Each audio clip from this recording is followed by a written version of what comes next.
This is the Jeremiah intervention episode. That's why I don't like this. It's because of the intervention episode. I love it. That's why I'm not liking this. No, I love it because you know why?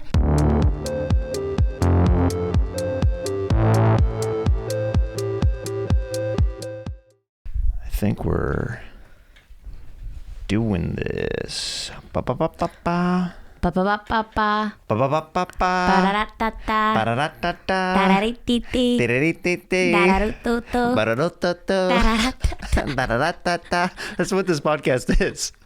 Wherever we go with it, I will da-da-da-da. I'm loving it right behind you. Wow, okay. Yep. You're going to steer the ship?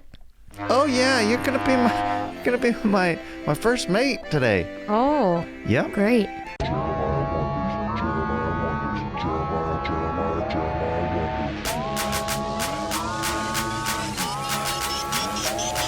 You good or what? Yeah, I'm good. Heck yeah. I'm in the chair. I feel like I'm in a space command center. Okay. It's just so... Yeah, so... It's like intense here. Right. There's so much equipment. There is a lot of equipment here. Yeah. Yeah. Anything's possible. And also the 10-person crew in here is... I know. It's making it a little claustrophobic. Yeah. Something about being in a man's garage and having him say, okay, do anything you got to do, and then pulling the garage door down. That's why I always warn my guests. It's traumatic as a young woman.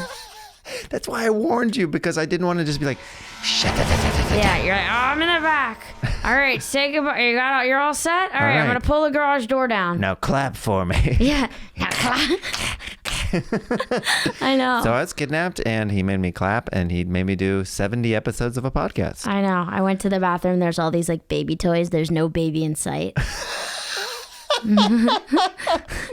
My wife, that's where bath time is right now for the baby. In that bathroom. Is it like a condominium?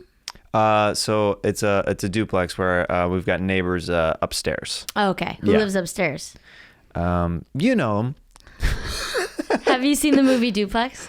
No, I haven't. It's all about, it's the reason I asked the question, is all about there's this old woman who lives upstairs. I think I have seen that movie. With Ben Stiller. Yes, I have seen that movie, actually. And she's so annoying, I think. Oh, she's horrible. And then she dies, I'm pretty sure. Yeah. Like, they're wanting her to die for the longest time, and then she does, and then they're sad about it. When she finally dies, it's like, wait, why did we want her to die so bad? Yeah. That's kind of the whole story it's quiet, of the film. like all the time. It's like, okay, well, yeah. Our lives are pretty boring, I guess. Yeah. We don't have anything to bug us or complain about. Exactly. I forget who was the woman that played Ben Stiller's wife in it. Did they kill her in that movie? I think they were planning on it, and then she died of natural causes.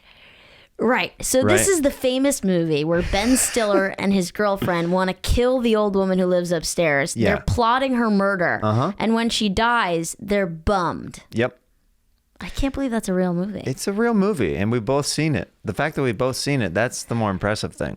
In fact, I've seen it many times. Why now? Okay, is it one of those movies that was readily available to you where you have it on DVD, or why? Yeah. It was one of the movies when I was a child it was one of like the 7 DVDs we had access to. Yeah. So there were like a few movies that we just watched on repeat. It was Duplex. It was Barbershop 2. I've never seen number 1. You've only seen Barbershop 2? I've only seen Barbershop 2. How many times do you say you've seen Barbershop 2? Upwards of 25. Are you serious? Yeah. That's amazing. Barbershop 2, Duplex, Keeping the Faith. Oh my goodness. Do you remember that? Oh, no. Yeah. I only had Ben Stiller movies. Continue with this collection of movies. This is fascinating to me. Keeping the Faith. A movie called Chasing Stripes about a zebra. Okay. There had to be other movies. For some reason, I'm only thinking of those 4. Okay. Well, speaking of garages you were trapped in as a kid. I know. I grew up in Room. Yeah, exactly. These are the only movies ever made, right? Hello, Wall. Hello, DVD. Hi. Hello, DVD number 3. Yeah, I know. Movie 3. Movie 3. Can we play today? Yeah, I know. Wow. Okay, so why those movies specifically? Because that is such a very, very specific group of movies. And also, not the same kind of comedy at all. Like at all. No, and you know what? I actually the other one was Jerry Seinfeld's stand up. I'm telling you for the last time, or what is that? Or was that the name of it? No, it's not. I'm telling you. I'm telling you. Whatever. Yeah, one of Seinfeld's specials. One of Seinfeld's specials. Yeah. It was like my parents didn't. I don't know if we went into like Best Buy and like we each were allowed to pick out a movie, maybe. Oh. And then those were just the movies we had for like 20 years. That makes sense. That could have been it. Yeah. And it could have been maybe like one of the movies they owned that we... No, why would they own these? No. Did you ever go to Blockbuster as a kid? Yes. Okay. I loved going to Blockbuster as a kid. It was an event. It was amazing. I remember... Oh, God. It was so fun. First of all, I would go... I remember there was always this one... I grew up closeted. And I remember there was one movie... called Imagine Me and You, and the cover is two women in wedding dresses holding hands behind the groom. Yeah. And I remember always seeing that movie and wanting to rent it. Sure. But if I picked it up, I like didn't want to out myself to my mom. So like in Blockbuster, I would like pick it up and like look at it and be like, I wonder what that one's about, like every time. Oh, you kept trying to like hint to your mom, like, okay, honey, yeah, this looks interesting. Or like accidentally be like, oh wait, I didn't know that was about like lesbians, like creep grabbing lesbian porn by accident. Right. Like, I thought they were just friends. Mom, I heard about this website. Have you heard about it? Exactly. Like, do you want to put it on? Exactly. That And was then so leave the room? fun. I know. Yeah. Seeing the DVDs or the VHS, right? Mm-hmm. Yeah. VHS and DVDs, for sure. Oh my God. I would always watch Night Shift. Night Shift. What was that one? That was about a pimp. Yeah, I don't know if I know that one. And it was like some really hot scenes, and I would always watch it when I was homesick. Homesick. I was like homesick, getting like Yeah. super hot in my mom's bed watching this movie. I was like 7. Yeah. You get like so turned on when you're little. And you don't know what it is. You're just like I'm so into this. Oh, yeah, of course. Yeah. I used to have, daily so many boners as a kid. Me too. Yeah, exactly. Like literally, I would just be like, you just feel so, and it's like you don't express it. You know, you're just like,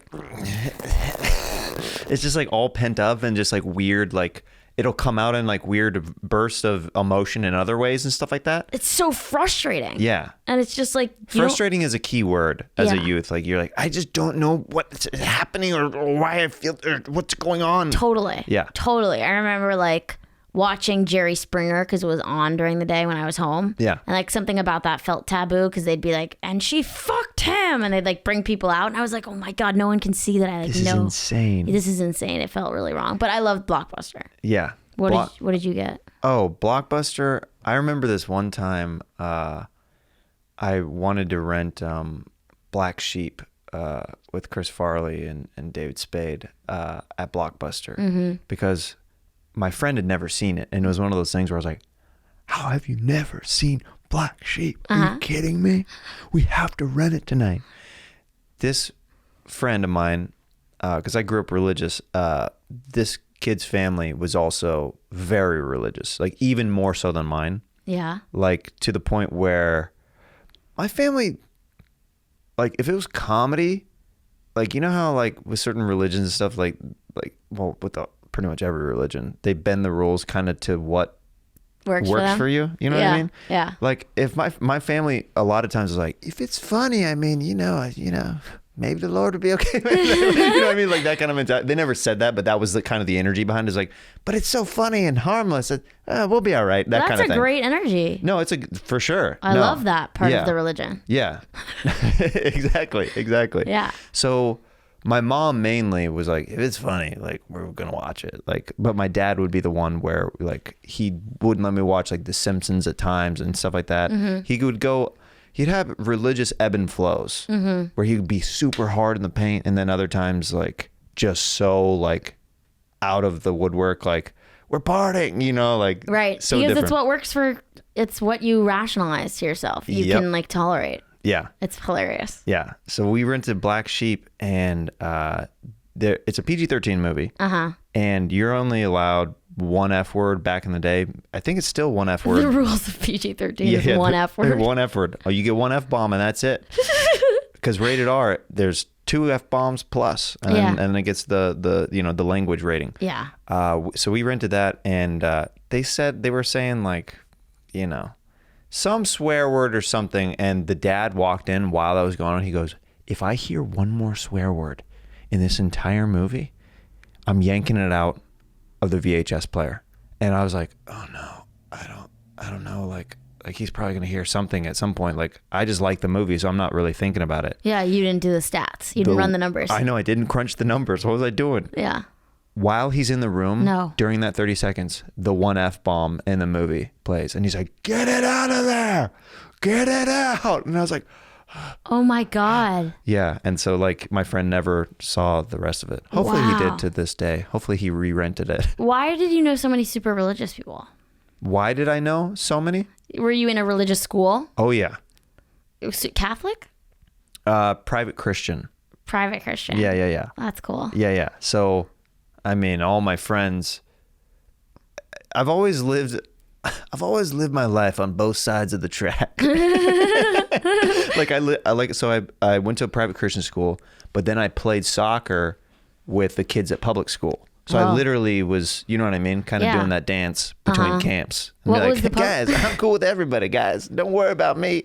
I'm just doing my thing out here. Yeah. You know? Was there anything that shocked you about the public school soccer kids? Were they like doing stuff that you were like, what? Just more so like how they talked about girls and stuff like that was way different. It just like so shockingly different from the way like a private private Christian school kids would be like, well, I mean, I'm not comfortable discussing like, what, like, like, but then you'd always get edgy kids, Anna, that would be like, dude, she's got tits, or you know what I mean? Like stuff like that. That's like awkward. Like you're like, yeah, like you laugh along. Yeah. Uncomfortable. Yeah. And then public school kids they would just say whatever they want. Right. You know what I mean? Right. Yeah. It almost makes me feel like, I mean, I do think people should be able to say whatever they want, but isn't it like a little bit of a more respectful culture then to have children being more like conscientious about their language? Well, that's the thing. The private Christian school thing taught me the best manners. You know what I mean? Of like, with comedy, I think you can use, like, if you're trying to be offensive, you can use that as a tool rather than just being crass to be crass. Yeah. Like, I really don't swear in my stand-up, but I'll paint very graphic visuals, and I feel like it's a more creative way because it still happens all the time where people come up to me after the show. For some people, it still matters. They're like, I appreciate that you don't really swear in your act. And I'm like, I was talking about jizzing and stuff. You know what I mean? Yeah, totally. But it's like trying to not purposely offend somebody and letting them come to you. Yeah. Is kind of how I kind of see it. I get that. Do you attribute the fact that you had that upbringing though to the fact that, like, when I think about comedians, the picture that comes to mind about male straight guy comedians is not you. You come off as respectful. You're in a committed relationship. You have a child. These are all things that like a lot of comedians are like energetically not inviting into their space. Right. Would you say stereotypically when you think of male comic, you think single, bouncing from relationship to relationship, and never wanting kids kind of thing? Never wanting kids, or just when you interface with them, at least as a woman, they are off-putting. Oh, really? Offensive, rude. How just from over the years of doing stand-up, like in different scenes and stuff, that's like a normal that you find? They're just like really like they have this weird ego, even with like they're just not really kind. Interesting. I mean, some are, but a lot of men are not in comedy. Yeah, I mean, there's some bad apples of us in the group. Yeah.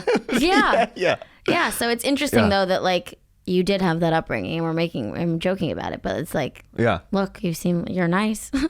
Oh, I mean, at the end of the day, like nice and positivity for me is like, I treat that like with a lot of respect. Like I'm like, if people are nice and they're positive, I usually want them in my life. Totally. You know what I mean? Totally. They can literally be like somebody who is not even, and this sounds crazy, but they could be not as strong of a comic as someone who is a dick and kills. And I'm like, I don't want that person in my life. 100%. Like, I just want to be surrounded by good people. That's like, they'll figure it out eventually. Yeah. And if they're hardworking and stuff, it's like, okay, it might take them a little bit longer, but those are the people that you want to like establish relationships long-term with, where you're like, I knew that person when they weren't funny at all, but they were trying really hard and they worked really hard.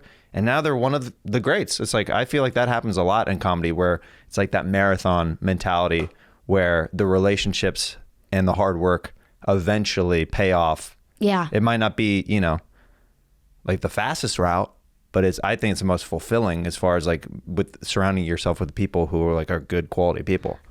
I totally agree, and it reminds me of Neil Gaiman has I don't know if it's a saying, but he talked about how there's 3 things you can be when you're pursuing a life in the arts, and he's like, you can be really good, you can be on time, and you can be nice, kind to people, and all you need to be successful is to be at least 2 of those things. And he's like, if you're kind and you show up on time, people will excuse the fact that you're not that great.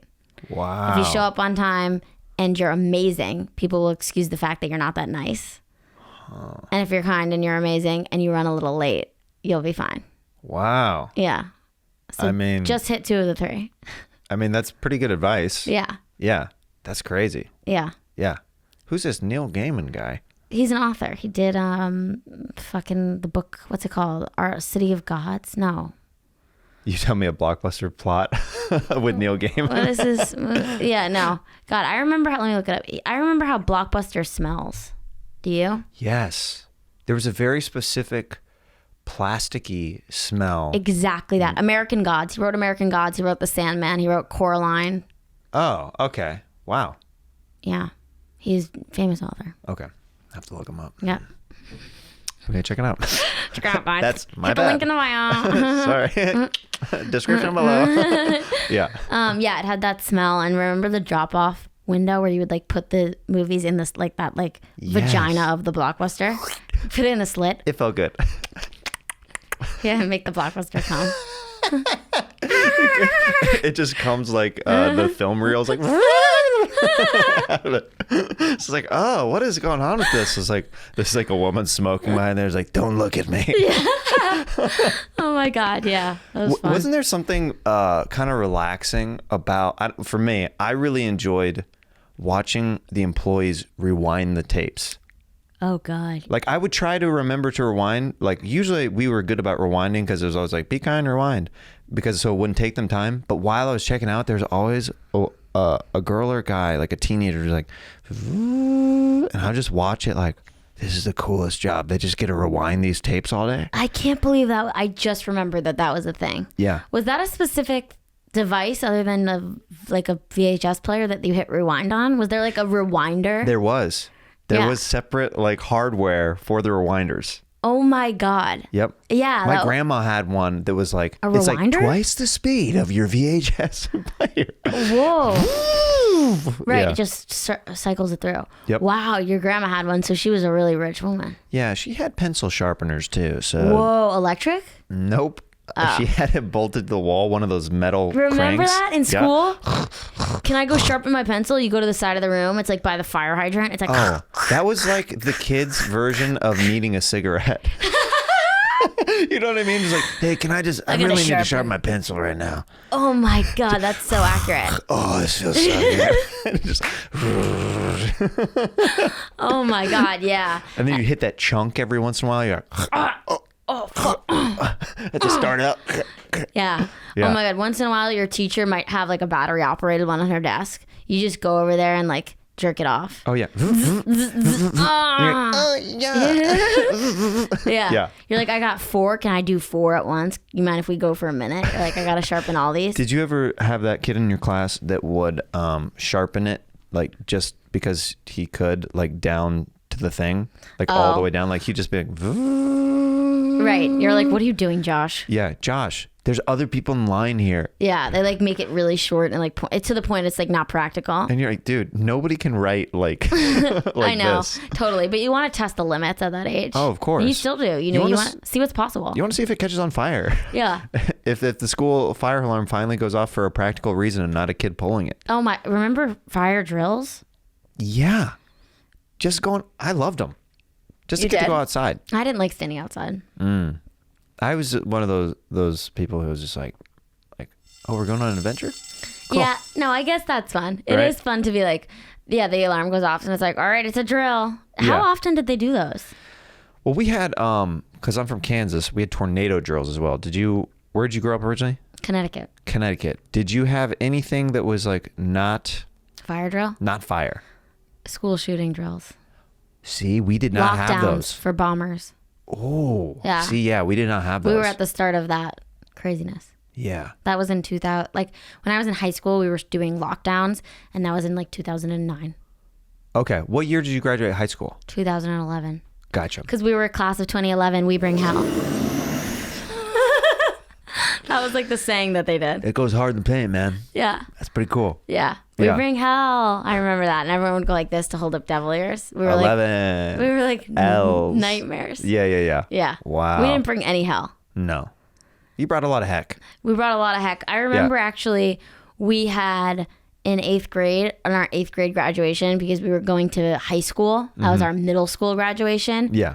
My entire class actually threw a food fight in the cafeteria. Was it so epic? Like in the movies, a food fight. Someone just went up and screamed, "Food fight!" And everyone stood up and started throwing food. It was insanity. How involved did you get? I was so upset that I went to the bathroom to hide. Because there was I didn't so want much food on me. Yeah. There was Yeah. so much food. And then the whole rest of the day was canceled. And they sent us all to the gym, and we all had to look at the wall for hours until school ended. Even though you weren't involved in it. Every single person in the school. And it's funny because it's not funny, but it's interesting the way like there's like rules in school, but like they're not laws, but like the teachers are like basically allowed to like you sign off on that handbook that's like the teachers can do anything to you. No, there is a little bit of a martial law mentality with teachers. Like there's like, hey, we can't legally tell you that you can discipline kids in this way, but like there are some loopholes along the way. Right? Yeah. Like I always was when teachers would like that, I remember being like, can you really legally make me like look at this wall for 3 hours? Mm-hmm. Yeah. Isn't that insane? They can't touch you, but they can do some weird mental warfare with you. And they do. Yeah. Did you have any teacher punishment? Ooh. Not well, In Christian school? at this church camp I did that was strange. You're going to hell. Yeah, well, there's definitely mental warfare all the time with church and that. It's just Right. like, if you do this, then you like XYZ. Then Right. you're like, because I remember as a kid hearing that stuff like very, very little. Like I'd be like, they're like, if you do this, you're going to hell. And then they would paint the picture of hell, fire and brimstone and like all this stuff. So you're like terrified as a little kid. So scary. Oh no, it's legitimately like terrifying because they're like already like your parents are like, you know, if I count to 3 and you're not over here, then this happens. Okay, that's a logical like I know what's going to happen. My parents are telling me. But you add a factor of adding a kid's imagination to something mixed with a punishment that like it's a place where no one loves you. And it's a place where you're on fire at all times. The garage turns to fire. Yeah. It's In a place. in a world. Yeah. Yeah. Where you have no friends. Yeah. Where Satan rules everything. Yeah. Welcome to 2011 Hell. We bring hell. Yeah, we bring hell. We bring hell, Wow. the movie. Yeah. So what was the punishments though? The punishment this was like more of like a physical punishment at church camp because I might have gone streaking at church camp with some other guys back in the day. Some other campers because that was the worst thing you could do at this camp was like Get show naked? skin. What? It was Like no t-shirts? we could wear t-shirts that were supposed to be down to the elbow and the girls had to wear I'm sure they had to skirts cover everything. past the knee like to the shin. That's so Christian. It's almost Jewish. It's almost Jewish. That's so religious. That's just me, almost Jewish. Wow. Yeah. And did you have to wear, the boys have to wear pants? We weren't allowed to wear shorts, pants only. and the girls had to wear something for sports called culottes. Have you ever heard of a culotte? Like a baggy or capri? Exactly. Yeah, they're like big. They're giant shorts with like still a separation in them. Yeah. Almost like parachute shorts. Right. Yeah. Wow. And so you said, all right, I hear you, and I'm going to get naked and run across campus? Pretty much, because I thought that was the funniest thing. Is like, if that's the main thing to not do, it's like, oh, well, let's get naked then. And you weren't thinking about hell at that point in time? No, I have this weird thing. This is the comedian inside of me. Like, if it's funny, I really rationalize stuff. Just like If your it's parents offensive- with the movies. Right. If it's offensive but it's funny, I'm like, I kind of rationalize it. Yeah. Or if it's like somebody will be like, dude, this will be fun. Like, that got me in trouble a bunch in my youth. They're like, dude, this will be hilarious. Or, dude, we'll film it. It'll be hilarious. Like, I'm like, oh, all right. You know what I mean? Like that kind of mentality. That's so funny. So we streaked at the church camp, and what they made us do is they made us clean for hours. So at first we were cleaning toilets from the other campers. Ugh. All day, like all night, like from I'm talking about like want to say 1:30 in the morning till like almost 5 a.m. And like making us lay down on grass and stuff like that, just What? like face down on grass. What? Yep, weird stuff. After the cleaning? Before the cleaning, they would have us just lay down. They're just like almost like we were arrested. They're like, put your hands down at your sides. Face in the grass. Just look down at the grass. For how long? I don't remember. Can you breathe? Yeah. It wasn't like I was like, I'm choking on grass. like there's so many blades that are like, I'm just a cow. Eat It's the like, yeah, it wasn't that intense. Yeah. But then they made us clean for hours. The kitchen, the bathrooms, and one counselor was really upset because I had a plunger and I started like making like noises and stuff. I was like, yeah. And then he's like this very strict guy. He's like, quit being dirty with the plungers. How old were you? I was probably 12 or 13. Wow. Yeah. I'm surprised you would go there. Like, even like being dirty with the plunger. That seems like it wouldn't have been in your repertoire at that point. It was one of the last years that I went to, like, I went there like until I was like, I want to say 14 maybe. And then that's when I was like, yeah, I can't do this anymore. And were your parents okay with that? Yeah. Yeah, for sure. It was more my grandma. She was the one that was like super religious out of everybody because she was like a missionary's wife. So Grandpa was a missionary. Grandpa was a missionary in the Cayman Islands. Yeah. Wow, there's a lot going on here. There's a lot going on. You're interviewing me a lot on the which I'm okay with if you're okay with that. Oh, I was just interested. Yeah. I think I get that a lot, that I ask a lot of questions. No, it's fine. I just wanted to make sure that I wasn't over talking with you as my guest on. No, I was just, do your guests already know all this? Some of it, but not some of the specifics. Yeah. Okay. Yeah. This, I don't know why this is reminding me of this, but my middle school, when we were in 7th grade, we had a trip called Nature's Classroom. Nature's Classroom. Okay. And we would go upstate New York for a week. And the pinnacle of the trip was a reenactment of the Underground Railroad. And what would happen is you would be woken up out of your bed and all told to look down and kind of walk as if we were all chained together. I think we might have all been holding a rope. And the teachers would pretend they were slave owners and we were the slaves, and they would walk us through fields, and we would try and get on these like guys like pickup trucks that they had in these like cornfields, and they would like take us to the north.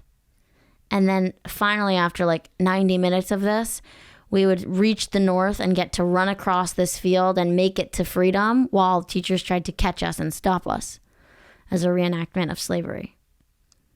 And it's since been shut down, the program. Has it really? I know. Now, It's insane. quick question. How diverse was your class? We were all white kids Oh, no. with Oh, no. two Well, you black- said Connecticut, so okay. 2 black girls, 1 Latino kid. Now, looking back at that, How do you think that do you remember how they reacted to it? Like if they were like, okay, cool, or if they were like kind of weirded out by it? I can't really remember. Yeah. I remember thinking, this is strange. Right. This is weird. I can't believe this is happening. Yeah. But I also didn't have the tools to be like, wait, this is really inappropriate. The teachers that I trust are like, That takes a lot of confidence but as I a didn't kid to speak up like that. No, totally. But I didn't even click into the idea that my teachers could have been misguiding us was like unfathomable. Well, that's the whole thing with power dynamics, how like with kids and adults, like when bad stuff happens, it's like kids don't have that in them. It's like, well, why would they do something bad or to hurt me? Yeah. It's that like why would you have any kind of disbelief if you've only been around like a caring family or something like that? And that's how sometimes kids get taken advantage of, is because stuff like that where Right. you're like, oh, I didn't know. Like I had no idea. Like I had a friend who a couple friends that this happened to. An older friend of theirs talked them as kids into giving an older teenager like a blowjob, because they're like, no, every guy does this for other, like to teach them, you know what I mean? Like Wait, weird. what? You know what I mean? No. Okay. Older friends would tell your friends to give Older other friends- guys blowjobs? To tell them. So they got molested. Do you know what I mean? Boy, you're two men. Two men, boys and boys. Wow. And what was the purpose of that? It was literally, I'm just saying like the power dynamic, like of people taking advantage of like Wow. somebody who's like, if you're friends with somebody or your Yeah. family, like they're like, oh, well, why would that be? Yeah, I'm like, not going to not trust this. Yeah. Like, why would he have any ill intent here? And then years later they're processing and they're like, oh, I got molested. Yeah, it's really, I mean, that's weird. It's like, that's really heartbreaking. Oh, And I had a couple friends tell me that like, involved in the church, that they're like, yeah, this happened to me. I was like, oh, frick, this is like crazy. wow. That stuff always comes up in church. It does. Yeah. Whoops. Yeah, it's a running thing. Especially, I mean, Catholicism the most. See how I'm like brushing off, like, I mean, ours wasn't as bad. I mean, Catholicism, they still hold the title. Yeah. Shout out to Catholicism out there. Holding the belt down. Yeah. The loose pant belt. Oh, God. Yeah. Yeah, crazy. Yeah. I was going to ask another question, but I'm holding back so that you can like do your thing, I feel. No. If you have another one, that's fine. I told you before we started the podcast, it's truly wherever this podcast goes and takes us. Yeah. Yeah. What was the question? I forget it now. See, I shouldn't have said that. I shouldn't have put that out there. Nope, it's all I was right. getting self-conscious about like me hogging time. Oh, you hogging time on your podcast? Yeah. How is that a thing? I see some podcasts where the host Monopoly doesn't know how to listen, and it drives me crazy as a listener. Oh, all right. They interrupt their guests, and I'm like, dude, it's your guest. Like, we see you every week. Yeah, I hear you. I want to learn about Ali. Okay. For like that, that's where the self-conscious thing came into play. Got it. Not out of me being like, oh, she's asking me a lot of questions. It's totally out of me being like, I just don't want to be that guy where like, we get it, Jeremiah. Okay. No, not the experience. Yeah. Not the experience. Yeah. Yeah. But we met originally at a very diverse show. Do you remember which show this was? Do you Laura Sogar's show? Yeah, that's right. We met. It was like in the back of a drag bar. Yep. Yeah. Yeah. That's right. Yeah. What was happening there? I forgot. Some show that was going on. They had like a DJ there. Yeah, there was a drag show going on behind us. Yes. That's so right. inside it was like thumping music, but then you went outside and it was like an amazing comedy show. Yeah, I remember that. Was that pre-pandemic? No, it was height of pandemic. The height of the pandemic. We were performing at the drag show. Yes. Yeah. I visited New York in November during the pandemic. November of 2020. Wow. That's a risky time to visit. Oh, no, it was. Mm-hmm. I can't believe the pandemic's been going on for this long. I mean, yeah. It's like pretty wild. Over it. I know. Yeah, I don't like the shows outside in New York, like, especially around then. It's too cold. I get really miserable. I had to, even just visiting, I was like, man, these New Yorkers are going hard. Like, this is like, I'm legit freezing right now. Yeah, it's too cold. I did an outside show, Soul Joel's amazing venue on the East Coast. One of theirs was outside with heating lamps, and they had me on one of the colder nights it was there. Yeah. Mid-set, I had to sit down next to the floor heaters to warm my feet up because my feet were getting so cold. Really? Were you headlining? Mm-hmm. So I was doing an hour. So like I would never do that outside. I'd rather not do comedy. So halfway through the set, I literally was like, guys, I'm going to heat up my feet right now, and I'll tell you some jokes while I heat up my feet. Yeah. Because everybody else had blankets and stuff. But I was moving around, and I'm very physical on stage, but only to a point in the cold. After a while, it's just like, dude, you need like direct heat on you. Yeah, no, that's brutal. I've had some experiences where like I remember one time I thought I had my throat was sore.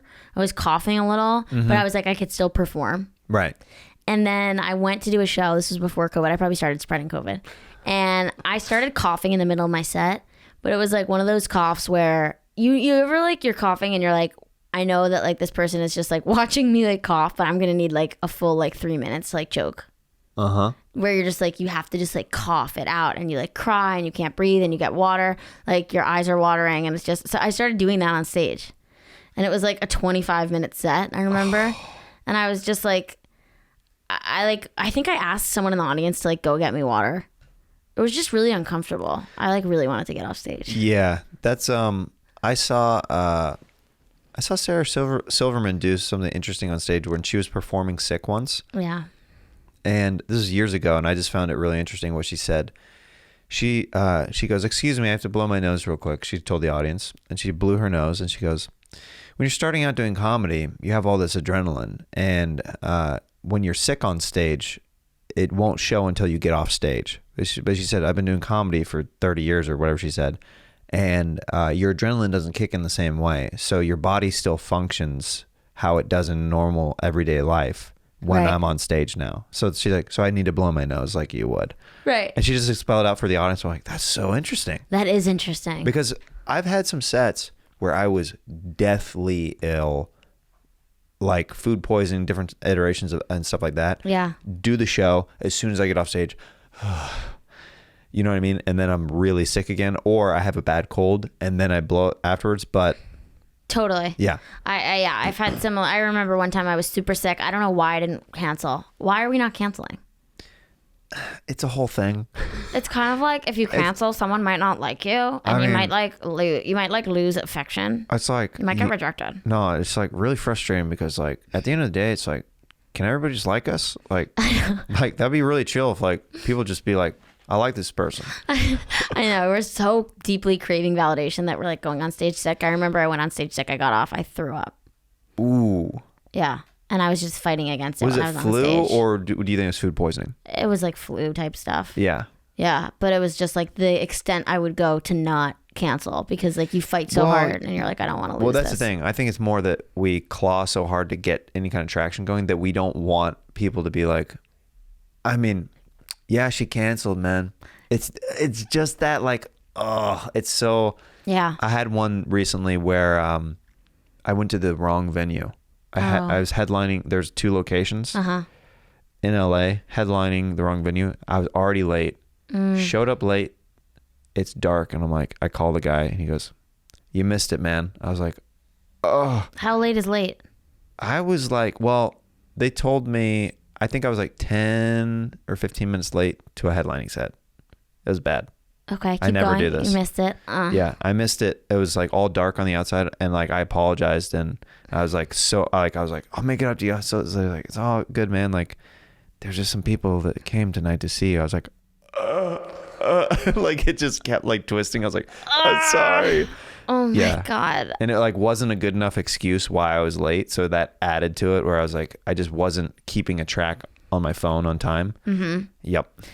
Oof. I I will allow myself to cancel on. I feel comfortable in this place right now. I didn't feel this way when I started. I won't cancel on like a club show. Almost ever. Yeah. It would be a lot to get me to cancel on a club show. On like a produced book show, if something comes up, I feel okay moving it. But if I'm making club a bigger is hard. Club, that the hierarchy of like feeling like you're in there, and I wouldn't fuck with that. Especially like the cellar and all that stuff. It's like you work so hard to get in to those places. Yeah. Where it's very difficult. Oh my God. To move those. I can't imagine having to cancel. Like I felt bad. Like last week, I had to ask the talent coordinator at the Comedy Store. I overbooked myself at 2 spots. I'm like, you have me opening. Like, can I go later tonight? I'm really sorry. Like I hated even asking. It's uncomfortable. Yeah. Yeah, comedians really have that problem of like just saying that they can't do it because they feel like I don't know what it is. It's like, I guess it's a fear of losing favor, and then you lose everything. No, I think that there's a constant fear of losing everything with every comic. Yeah. I think that's like part of the fiber of what keeps pushing us is like, if I stop, then this might all go away, which is a scary... There's not, I don't think there's that many jobs out there that share that same like mentality. Like if I take a night off, then why is that? Why do we have that feeling? Yeah. But why is it now a lawyer doesn't feel that way?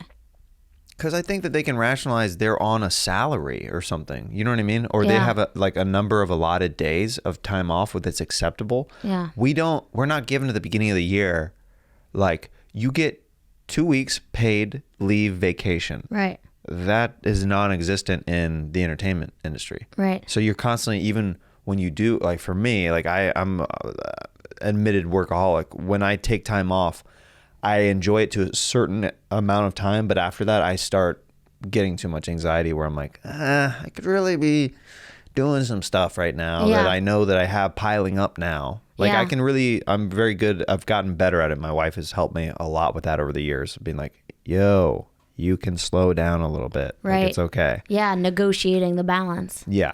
Yeah. Yeah. That helps ground me a lot as a comedian, just having a wife. Oh my God. It's like, if I wasn't in a relationship, I would never be home. Right? Yeah. I would just. You need that person to be like, hey, this is, what you're doing is great, but it's not the entire picture. Yeah. I definitely work less in a relationship, but when I work, it's way more meaningful. Because if I'm single, I'm just throw myself at it every single night. Yeah. And in LA, I've taken a bigger pause from, I've just done less stand-up than in New York, but maybe that's the nature of it here. I mean, in comparison, it's always going to feel like less. Yeah. Like, for sure. Because when I go out and just visit New York, I'm like, I'm a real comedian. Like, you know what I mean? Even though I do a lot of spots in LA, it's like it's a different energy and different feeling. Like, you feel like you're really chipping away at the material that you're working on a little bit faster, just because you're getting up so much. Wig. Yeah, I eat squirrel. You eat squirrels? I feel like this person eats squirrels. Okay, we're onto something. Wow, look at you. Yeah, Ron right? Weasley. I know, it's pretty Ron Weasley-esque. Harry, we must find Voldemort. and I'm like, those books are for queers. What do you mean? Those books are for queers, what I said, magic ain't real. I've never met anybody like you in Harry Potter before. What's your fruity accent, boy? What do you mean, my fruity? This is just how I talk. You sound like a girl. What do you mean I sound like a guy? I'm just out here living my life. I can't understand a word you're saying. Listen, are you the new person at Hogwarts that I'm supposed to give a tour to? Yeah, I'm Professor Watch Your Fucking Ass, twat. Okay, this is the House Commons area. You'll be staying in one of these rooms just to the left over here. I ain't staying in one of these rooms, boy. Where would you prefer to stay? And are you a professor or a student? I don't know what a professor is. Okay, then I guess you're a student. I feel like that I'm starting to channel Ruth Langmore. Have you seen Ozark? You've not seen Ozark? No, I've never seen it. It's, Marty Bird. What's her name? Julia. Fucking the best. Such a good show. Ronald. I've heard it's a hit show, but Yeah. yeah, I've never actually seen it. What do you think I look like? Who do you think I am? I mean, let's see here. You could possibly eat squirrels, but you could also, I think you could run a hot dog vending company, like one of those roller 7-Eleven type things, like a hot dog vendor. I'm a hot dog vendor. Like an independent hot dog vendor. And what's my name? I think Russell. Oh, I'm a man. I think you could be. Oh, wow. Okay. I'm Russell the man. Russ's dogs. Russ's dogs. I keep thinking Southern. I don't know why. This reminds me then of my... lean into that. Lean into that. This Lean is into the Southern. This is my Aunt Kathy, I think. Ooh. She, I'm just distorting myself. She has this haircut a little bit. Really? Yeah. Okay. So. Jared. Okay, so I'll lean into my country then too. Okay. Since you're getting country vibes from that. I hair. feel like I live in Florida. I live in Florida. You live in Florida? Yeah. Okay. I live in Gainesville, Florida. Gainesville. All right. Yep. Go Gators, you know what I'm saying? Go Gators. Go Gators. I love the Gators. I mean, who doesn't love the Gators? Yeah, Gators are the best thing. Go Gators. Go Gators. Go Gators. Gators for life. Yeah, I love Gainesville. I don't want to leave Gainesville, you know. Well, why in the hell Would you ever leave Gainesville? Yeah. Why would you leave Gainesville? And we got pretty good sushi, y'all. Oh, people crapping on Florida sushi ain't ever tried Florida sushi before. We got like a bunch of rolls with a bunch of different things. It's pretty good. Have you ever had an alligator roll before? Mm-hmm. That's some good Tastes stuff. like chicken. It does. It do. It really do. Yeah. Yeah, I like how it tastes like chicken, and also, we got. Have you ever tried a flamingo roll? Oh, no, I haven't. They're kind of pink. Do they have that at Tiger Bowl? A what? Do they have that at Tiger Bowl? What did you say? They have that at Tiger Bowl? A Tiger Bowl? Do they have that at Tiger Bowl or not? I had Tiger Bowl once at Panda Express, but I don't know if that's the same thing you're talking about. Tiger Bowl's the place by our house. Oh, Tiger Bowl. Oh, that Tiger Bowl. The restaurant. The restaurant. Oh, yeah. The restaurant. Uh-huh. Uh-huh. Yeah. Yeah. I thought you were talking about like an item on a menu. Of course, it's been Tiger Bowl. Item on the menu, the Tiger Bowl. What's in the Tiger Bowl game? What, the Tiger Bowl menu? Banana pot. Yeah. They got wing too, right? That's laying out. Uh-huh. Vegetable. Coleslaw? Randall. Yeah. Pepper. Metal light? Vanilla. Mm-hmm. Bullet. Chicken ring fry. Chicken wing fried. Mm-hmm. Hot dog, wiener mustard fry. I had first vegetable I ever had celery. It was at Tiger Bowl down that. And then a little celery spot. Mm-hmm. Yeah. But I never think about that no more, so. You don't think about Tiger Bowl no more? But I don't want to go to that. Why come you're not thinking about Tiger Bowl no more? I don't know about Texas. Yeah. You been to TGI Friday, Ridley? Yeah. Yeah. What do you get? I don't know. I wish they had Hush Puppy at TGI Friday. Oh, that was bad. I want to hurt. Yeah. You know, make it home. Listen, so like, what's new with you? I know, but I ain't feeling good, so I got an antibiotic. Oh, really? But, You get it at CVS? yeah, because Mike don't work no more, so just walking around thinking anything I could do, I would. You dating lately? I'm married. Oh, that right. Yeah, she still good? There you go.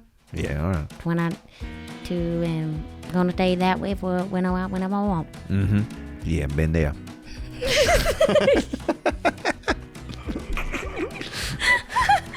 That's always fascinating to be a fly on the wall of those conversations where you're like, how are these people understanding each other I know. It's at all amazing. right now? I kind of felt like I understood you. I understood you. Isn't that weird? Yeah. I like there was only one out of like 6 where I was like, I have no idea what she just said. Yeah.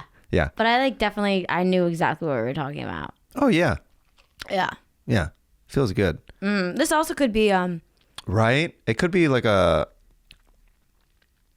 Project Runway-esque. or it's reminding me of like Trump's even though she doesn't look like this, but the woman that does speaks in tongues. Speaking of that. Pentecostal. Yeah. Yeah. Of like, and when the Lord says no, and I want to go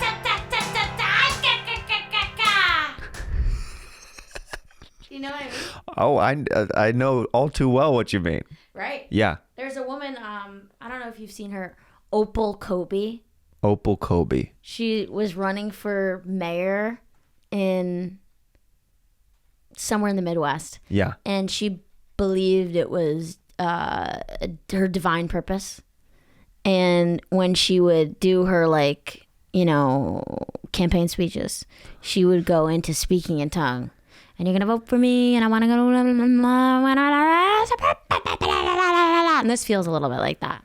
Would people get into it? I got into it. Yeah? Because it was so entertaining that I was like, yeah, this is fun. I mean. One of the craziest videos surrounded by a church that I've ever seen online. It's so ridiculous. It's like a viral video. Mm-hmm. But there was this guy who was casting a sex demon out of a woman. Out of her. Out of her. Mm-hmm.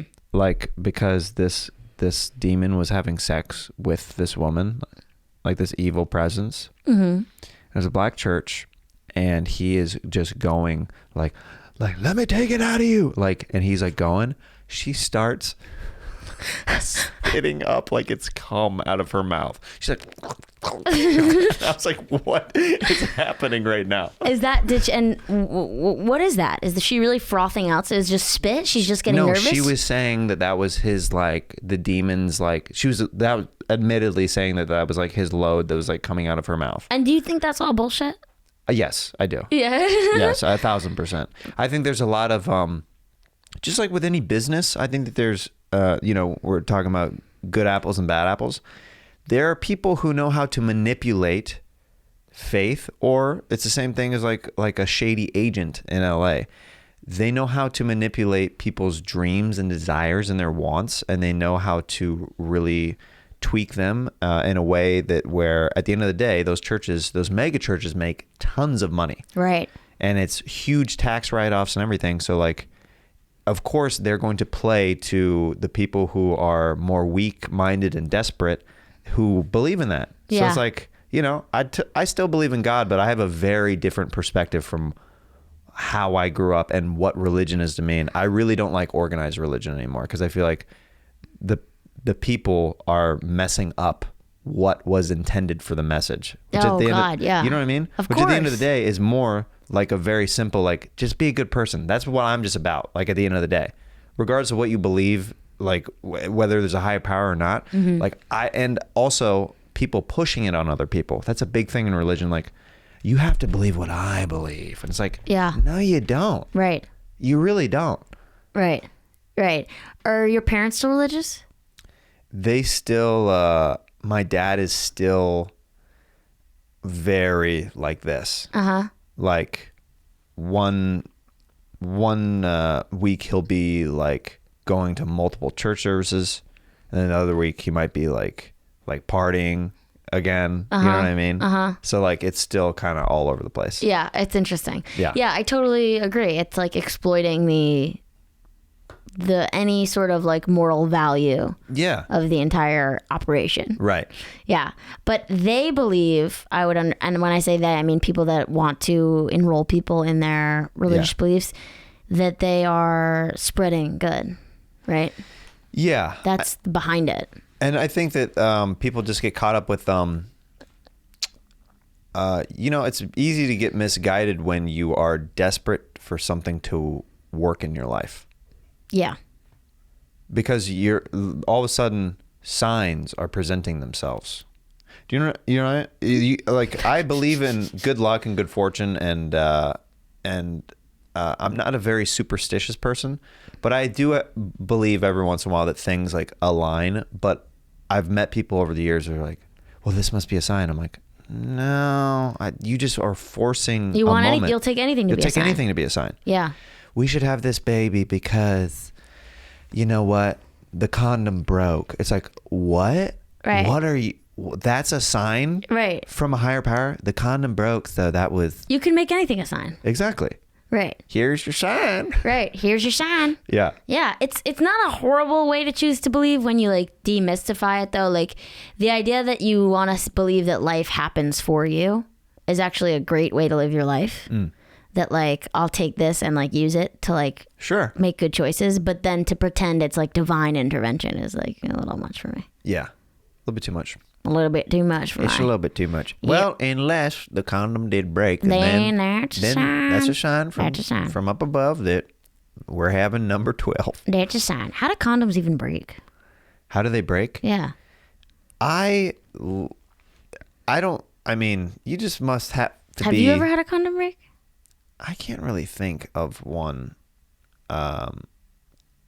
No, I had one that. Other than your baby. No, that was intent. Yeah. That was intent behind that. Yeah.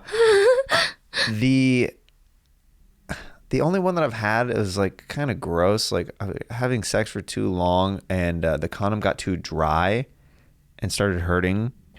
So like that was the closest like to like a break. But I've never had it like where I'm having sex and then I'm like, oh, this is feeling too good. I've literally never had. Yeah, what is that? Like- Or you take it, or is it you take it off after and there's like it like ripped? Yeah, I guess tear? so. But I mean, maybe there's just dudes that I know that have just giant wieners that this is just happening to, that maybe that's what's going on. Or they're just having way more sex with random people and they're just putting it on too fast, or I have no idea. I have no idea either. I've been in a committed relationship so long that I have no idea. Like, I've been gay. there you go. We don't know. We don't know. know why condoms were breaking, but we're sure Listen, it's a sign. These are the questions that we're asking. A married man and a gay woman. What are condoms? What are condoms, and if they break, is it a sign? Is it a sign from the Lord if a condom breaks and Have your the little baby. swimmers get inside of a woman and you have a baby? Is that a sign? These are the questions that we are asking today on our show. I believe it is a sign. We have a new show coming at you. It's about a married man's perspective and a gay woman's perspective. And it's just us asking the world things that we don't understand, that We we're on the don't same page understand. about. Like, what's another thing that you and I might not understand together? Oh, that's a good question. Thank you. Yeah. Like, Is there any questions about men that maybe you have had on your mind that I could maybe clear for you, or maybe I can ask you as a gay woman, like how that works? Because I got a lot of questions. well, let me hear one question. What is, okay, oral stimulation For a woman? for a woman? Yeah. How does that work? Well, isn't that something we would both know? You're absolutely right. You're absolutely right. I have So done how that to my about wife. this? Giving a blowjob. We both don't know about it. Right. I've never given a blowjob before in my life. I have, and I regret it. Really? Yeah. Okay. Because I slipping out of character. I used to date men. Right. So, Okay. but I have not given a blowjob in a very long time. Right. Neither have you, since church camp. What? Are we dipping into reality? What's happening right now? We have in not. and out of reality. Both of us have not given a blowjob in a very long time. Okay. Both perfect. of us have not had condoms break in a long time. Yeah. Both of us have not. Both of us have not looked at someone in the eye and said, "I'm straight" in a long time. Exactly. I can't say that I've looked someone in the eye and just told them Yeah. I'm straight. I can't think of a time I've said that. think of a time I've said that either. Yeah. My wife questions it. I question it. You do? There you go. I don't know what I'm saying. No idea what I'm saying. That's the fun of wigs and random riffs. Wigs. Wigs and random riffs. This is a good one. So you, when you're younger, you did date men for a little while. Yeah. How long was that period of time before you came out? Until I was a junior in college. Okay, so that's like A good run. Yeah, we had a good run. Yeah. Yeah, Totally. What was, I guess, not the tipping point for you, but do you know what I mean? Like, what was the thing that you're like, I'm done. Like, I have a story. oh, perfect. Well, that's going to lead us into our final segment called Sax Talk. Oh, Sax Talk. My first time hooking up with a woman.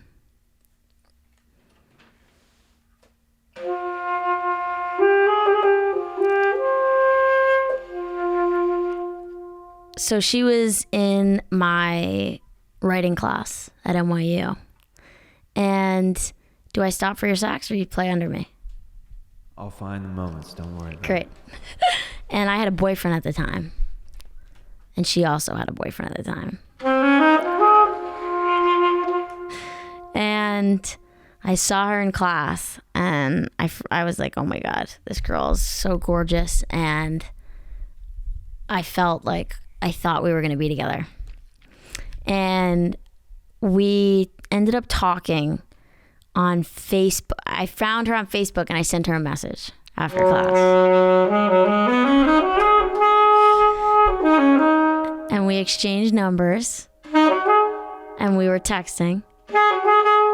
And that night she sent me a message over text. We were up late texting. She said, I feel like I'm falling in love with a guy. And we kept texting, and I had this boyfriend and she had her boyfriend. And one night she texted me, she said, I'm out right now and I'm thinking about you.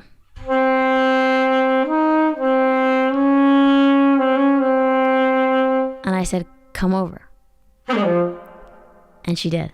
And we were in my apartment and we went into my bedroom and I said to her, can I kiss you?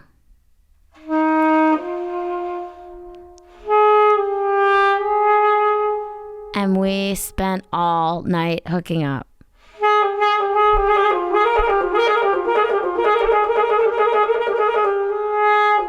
And it was so hot.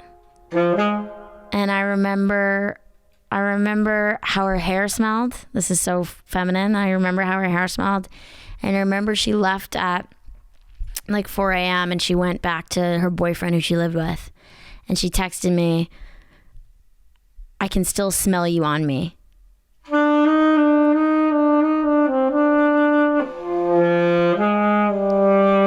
And she came back over the next morning and she came into my room and I was ready to like be with her all day. And she said, we can never do that again. And that was my first brutally painful time hooking up with a woman.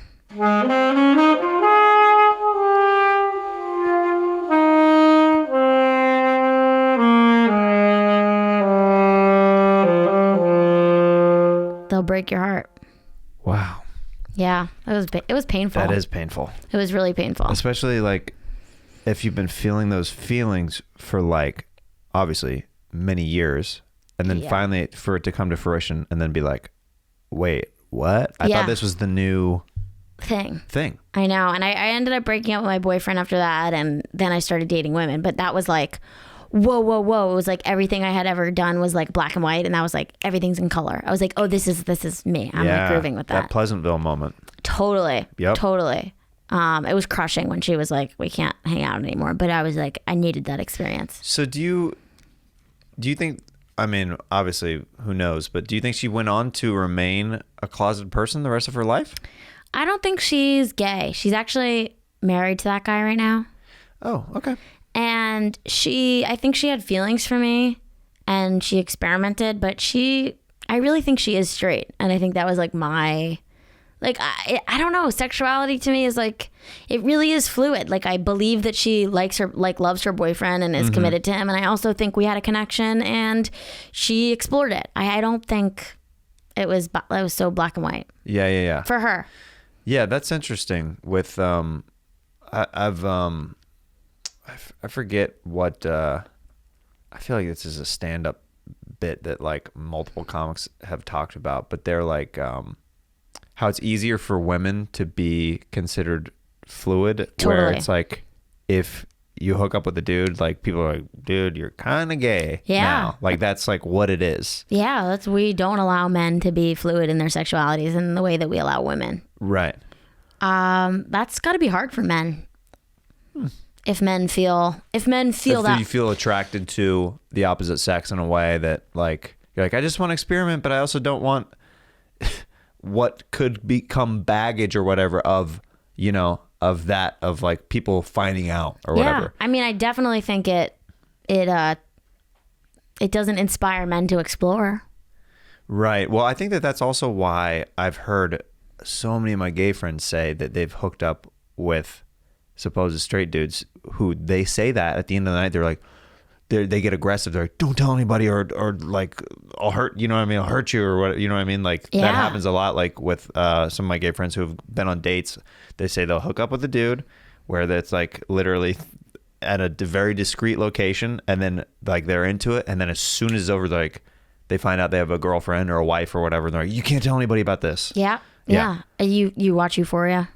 No, but my wife does, and she loves it. Yeah, there's like one of that storylines is Gotcha. the married man that is like, you know, hooking with men. I feel like that's almost an archetype at this It point. is. You know what I mean? Really is. Yeah. Yeah. Yeah. Well, the culture creates that. So There you go. there you go. Another saxophone song. So I was being fluid the other night. Don't tell my wife that Don't I'm tell my fluid. wife. Don't tell her. Yeah. Ali, it's been amazing having you on the pod. Is there anything that you'd like to plug before we go? My pod, the Ali Kolbert Show. We got to have you on. Yeah, of course. Anytime. Yeah. Yeah. Great. Thank you. So fun hanging out with you. Yeah. Also, check out Ali's stand-up. She's got great appearances on The Tonight Show and a bunch of other shows. Our buddy Ron Funches and you did a show together. Yeah. Actually, he hit me up to ask you a question that I forgot to ask you. I'm going to ask you this, and that's how we'll end this. Okay. That'll be perfect. Okay. Oh, God. He said, have her do a scene where she breaks a lamp on her head and bleeds everywhere during a TV taping, but then still does it like a psycho warrior. Yeah. So I was in my dressing room talking about comedians not wanting to call out sick. I was in my dressing room for Top Secret Videos, the show we did on True TV. Yes. And Poseidon's on that too, right? Yeah. And I stood up from my chair and was I in a chair? I somehow hit my head on a lamp. Yeah. And the lamp, it had like a glass, like shade essentially around it. It was just like one of those glass vase, like looked like a vase and then a light bulb. I stood up, my head shattered the glass. The glass cut in my head and I started bleeding all over my head. It looked like head wounds bleed so much. So like even though the cut was like as big as my like thumbnail, I was bleeding like I was out of like a horror film. Like you're a wrestler. Yeah. Yeah. And someone came in my room. I was like, this side of my face was clean. And I was like, Sarah, I'm bleeding. She's like, oh, okay, are you okay? And I was like, I turned around, I was like, and she went, ah! And she ran out and like we got like the EMTs on set and like I showered in Ron's dressing room because he had a shower. Right. I didn't. And it was fine, but it was like really scary. I'll wait outside. You can use my shower. Yeah. Yeah, you can use my shower. Don't worry about it. I Yeah. see that blood is running down your face right now. That's fine. Yeah. Yeah. Oh, you take as much time as you need. Yeah. That's all you in there, girl. Yeah. Just take as much time as you need. I left some Irish Spring in there. Yeah, exactly. Clean up. Yeah. And then I like patched up and went on with the day. But Well, call out sick, guys. you're a warrior. I'm a warrior. That's nice of And him. that's what you need to know from this podcast. Thank you so much. Thank you so much for being here. Thank you so much for having me. Y la plena conversación. All right, we'll have to hang again soon. Definitely. Jeremiah Wonders, Jeremiah Wonders, Jeremiah, Jeremiah, Jeremiah.